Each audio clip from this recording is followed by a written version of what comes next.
ഫാത്തിമ ബീവി. വയസ്സ് 25. എന്നാ പിന്നെ ഒരു രണ്ടും കൂടെ കൂട്ടിയിട്ട് 28 ആയിക്കോ.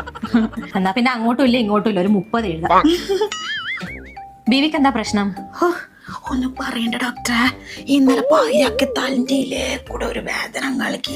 തലവേദന അല്ല, അപ്പാടക്ക് ഇനി മുയിപ്പമ്മലേ കൂടെ അങ്ങ് ഇറങ്ങി നടുവിലൊരു പിടുത്തം പിടിച്ച്.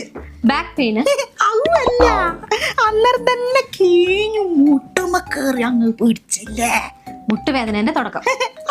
നല്ല കുറ്റ അല്ല, അപ്പാടനെ നാല് കോടാലിട്ടിട്ട് നല്ലേ അങ്ങ് തടിയത്ത് കീഞ്ഞങ്ങ് പാഞ്ഞു പോയില്ല. ഇപ്പൊ വേദനയൊന്നും ഇല്ലല്ലേ? ഇല്ല. പിന്നെന്തിനാ ഇങ്ങോട്ട് വന്നേ? ഈനെന്താ പേര് പറയാന്നറിയാൻ വേണ്ടിട്ട്. ഇതിന് നമ്മൾ പറയും നട്ടപ്പിരാന്ത് എന്ന്. ഇത് മരുന്ന് കഴിച്ചാലൊന്നും മാറൂല കേട്ടാ. സമാധാനായി. ഏ മരുന്ന് വാങ്ങിയിട്ട് വെറുതെ പൈസ ഉണ്ടല്ലോ.